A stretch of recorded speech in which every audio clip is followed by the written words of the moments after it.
ইদানিং কথায় কথায় মাওয়া চলে যাওয়া হচ্ছে। মানে মাওয়াটা এখন কেন যেন বাড়ির পাশের দোকান মনে হইতেছে, মানে মাওয়ার যে দোকানগুলাকে।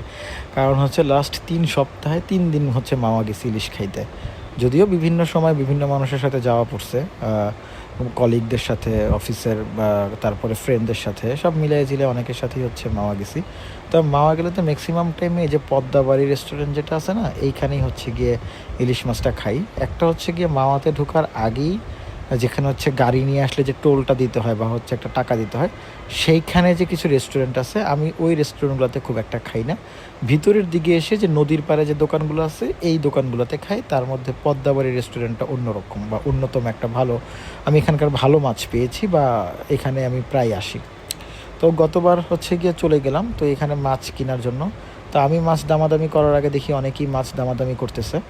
এই দুইটা মাছ জোড়া চাচ্ছে ২৬০০ টাকা। তো দাম একটু বেশি যাচ্ছে, এদের সাথে একটু দামাদামি করে নিতে হয়। যদিও আমি এর আগে কয়েকবার গেছি, তো আমার সাথে খুব একটা বেশি তাদের দামাদামি করতে হয় না। এদের কাছে হচ্ছে ইলিশ মাছ ছাড়াও কাঁকড়া, তারপরে হচ্ছে গিয়ে আলাদা করে যে মাছের ডিম ইলিশ মাছের সেটা থাকে। তারপরে হচ্ছে বড় সাইজের নদীর পাঙ্গাস মাছ থাকে। যদিও তারা নদীর পাঙ্গাস বলে, কিন্তু আমার কাছে একটু ডাউট যেগুলো আসলেই কি নদীর পাঙ্গাস কিনা। তো যাই হোক, যেহেতু তারা বলছে, ভাই যেহেতু বলছে সত্যিই বলেছে, এই বিশ্বাস করি আর কি আমরা মাছ অর্ডার দিয়ে দিলাম। তো মাছ অর্ডার দিয়ে কাজ সেরে একটু আসলাম, এখানে দেখি যে একদম গরম দুধের চা বিক্রি করতেছে। তো একটু চা খেয়ে নিলাম, কারণ রাতে দেখতেছি একটু ঝিমানো হইতেছে। কারণ আমরা যেই টাইমটায় গিয়েছি তখন প্রায় রাত ১:৩০ বাজে। তো ১:৩০ বাজে সারাদিন অফিস টফিস করে একটু মানে রিল্যাক্স বা রিফ্রেশ হওয়ার জন্য একটু চা খেয়ে নিলাম। তো এখানকার চাটাও মজা। মাওয়াঘাটের যে একদম পদ্মাবাড়ি রেস্টুরেন্ট, তার পাশেই হচ্ছে হাসান মামা নামে একজন দোকান আছে। ওনার দোকানে ১ কাপ চা খেয়ে আমরা চলে গেলাম। আমাদের মাছগুলা কাটা হইলো, সেই মাছগুলা কাটতে দেখতে পারছি বা হচ্ছে গিয়ে যতটুকু আপনাদের সাথে শেয়ার করতেছি দেখেন, কারণ কিছু জিনিস আমার ভিডিওতে ক্যাপচার করতে পারিনি। এই যে এখানে হচ্ছে আমাদের মাছগুলা হচ্ছে কাটতেছিল, মানে চা খেয়ে আস্তে আস্তেই ম্যাক্সিমাম মাছ কেটে ফেলেছিল। তো যে দোকানে আমরা গিয়েছিলাম সেই দোকানে হচ্ছে এরকম বিভিন্ন ধরনের আচারই পাওয়া যায়, আম আচারি, তারপরে হচ্ছে গিয়ে বিভিন্ন টাইপের আচার। তো আমাদের মাছ কাটা শেষ হয়ে গেছে, কাটা টাটা শেষ হয়ে যাওয়ার পরে আমরা মাছগুলোকে ভাজার জন্য নিয়ে গেছে। তো এইখানে মাছ কাটা, মাছ ভাজা, এই জিনিসগুলো দেখাটাও একটা ভালোই মানে অনুভব হয়। তো এই যে গরম তেল, এই গরম তেলটা আমাদের নিজেদেরই কিনতে হয়, কিনে তারপরে হচ্ছে গিয়ে মাছগুলো ছাড়তে হয়। তো আমাদের বেগুন ভাজা মাছ, তারপরে পাঙাশ মাছ যা ছিল সব একবারে হচ্ছে গিয়ে তারা দিয়ে দিছে। একদম যতজন গিয়েছিলাম পার পিস হিসাব করে, মানে মাছ একটু বেশিই হয়েছিল, মানে বেগুন ভাজাটা হচ্ছে পার পিস আমরা যে কয়েকজন গিয়েছিলাম তাদের ওরকম করে অর্ডার দিয়েছিলাম। মাছগুলো ভাজাটা এখানকার একটা ধরনের আর্ট। আমরা বাসা বাড়িতে যেরকম মাছ ভাজি, কিন্তু মাওয়াঘাটের মাছ ভাজার স্টাইলটা একটু ভিন্ন। কারণ অনেক বড় বড় কড়াই থাকে, অনেকগুলো মাছ ছাড়া থাকে এবং প্রত্যেকটা মাছ পারফেক্ট মানে রান্না বা ভাজা হয়। যদিও মাঝে মাঝে যে এবার যেমন আমাদের মাছ কিছুটা একটু পড়ে গিয়েছিল কিছু জায়গায়, কিন্তু না ওটা পোড়া পড়ে না, বাট আমাদের মনের মতো ধরেন 95% হয়েছে আর কি। কিন্তু ম্যাক্সিমাম টাইমই একদম যেভাবে চাই সেভাবেই হয়, কারণ এবার হচ্ছে যিনি ছিল তিনি হচ্ছে খুবই নতুন, মানে আমাদের যিনি মাছটা ভেজেছিল একদম নতুন। তো যাই হোক, তারপরও এখানকার মাছ ভাজাটার ভিতরে একটা আলাদা আর্ট আছে, মানে এই মাছ ভাজাটা অন্য টাইপের একটা স্বাদ হয়। কারণ না হয়তো শুধু শুধু তার মানুষ মাওয়াতে যে ভিড় জমায় না ইলিশ মাছ খাইতে। তো যাই হোক, ইলিশ মাছ ভাজার পরে সবচেয়ে যে আকর্ষণ যেটা, ইলিশ মাছ লেজ ভর্তা। মানে ম্যাক্সিমাম মানুষ আমার মনে হয় যে ইলিশ মাছ খাওয়ার পাশাপাশি এই লেজ ভর্তাটা ট্রাই করার জন্য হচ্ছে এখানে যায়।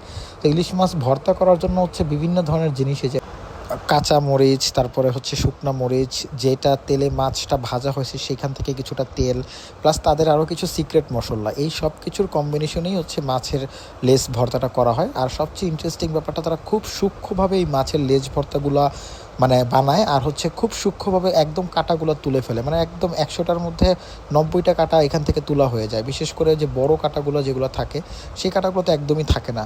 তো এই যে দেখেন কি লোভনীয় একটা ব্যাপার, মাছ ভাজার যে একটা কি লোভনীয় ব্যাপার। এখন এখানে অনেকে বলতে পারেন যে ভাই খালি হাতে ভেজেছে কেমন লাগতেছে খাইতে। আসলে এইটা হচ্ছে ওনার কাজ, মানে জব। মানে উনি একটার পর একটা মাছ মানে কেটে বা লেজ ভর্তা বানিয়ে উনি হচ্ছে যায়। তো তারপরও যদিও একটু হাইজিন বা একটা কাগজ বা কোনো কিছু মানে হাতে কোনো একটা গ্লাভস ব্যবহার করতো হয়তো ভালো হতো, বা এমনও হতে পারে এই যে খালি হাতের মানে হাতটা পরিষ্কার, এই খালি হাতে মানে মাখছে এটারও একটা আলাদা হয়তো স্বাদ থাকতে পারে। তো এই যে আমরা ভাত নিয়ে নিছি, একটু হচ্ছে ভর্তা নিয়ে নিছিলাম, মাছের ডিমটা যেটা ভাজা হয়েছিল এই ডিম ভাজাটা আপনাদের আমি দেখাইতে পারিনি খুব একটা, কারণ হচ্ছে আমি বলেছিলাম মাঝে কিছু সময় আমি একটু বাইরে গেছিলাম, ভিডিও শ্যুট করতে পারিনি। তো এই ডিমটা খুব মজা হয়েছে, মানে মাছের থেকেও মাছের ডিমটা সবচেয়ে বেশি আমার কাছে ভালো লাগছে।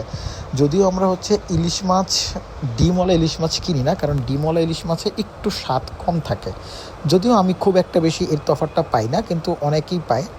তো আমরা হচ্ছে প্রতিবারই গেলে আলাদা একটা ডিম অর্ডার করি, মাছ তো থাকে তার সাথে আলাদা একটা ডিম অর্ডার করি।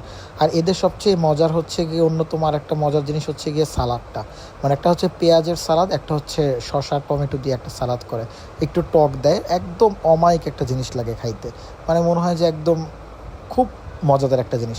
তো আশেপাশ থেকে যাদের সাথে গিয়েছিলাম বিভিন্ন জিনিস সারতেছিল যে ভাই এটা খাও এটা খাও, তো পরবর্তীতে এত খাবার তো আর খেতে পারি না, যদিও তেল চর্বি মানে তেলটা একটু অ্যাভয়েড করে দেনি। তারপরও এই যে ইলিশ মাছটা দেখতেছি, ইলিশ মাছের সাইজটা কিন্তু একদম খুবই ভালো, একদম মিডলের একটা সাইজ, আর খেতেও খুবই দারুণ। কারণ এই মাছের জন্যই তো, বা মাছের লোভের জন্যই তো আসলে মাওয়া যাওয়া পড়ে। এই মাওয়াতে কত স্মৃতি, তাই না? এই যে ফেরিঘাটে, কারণ হচ্ছে গিয়ে আগে ঘন্টার পর ঘন্টা আমরা যারা দক্ষিণবঙ্গের মানুষ ঘন্টার পর ঘন্টা হচ্ছে আমরা এই মাওয়ার এপারে বসেছিলাম, ফেরি পেতাম না, শীতকাল আসলে তো একদম আরও যন্ত্রণা। আর এখন এই পদ্মা সেতুর তো মানে মাধ্যমে আমরা কত তাড়াতাড়ি দক্ষিণ অঞ্চলের মানুষ বিভিন্ন জায়গায় যেতে পারি, এটা আমাদের জন্য খুবই একটা পাওয়া, মানে আমাদের সাধারণ জনগণের জন্য যে কী পরিমাণ ভোগান্তি কমছে এটা আসলে বলে বোঝানো যাবে না। তো যাই হোক, এই যে মাছ খাওয়া দাওয়া শেষ করলাম, মাছের খাওয়া দাওয়া লেজ ভর্তা দিয়ে খাওয়া দাওয়া শেষ করলাম।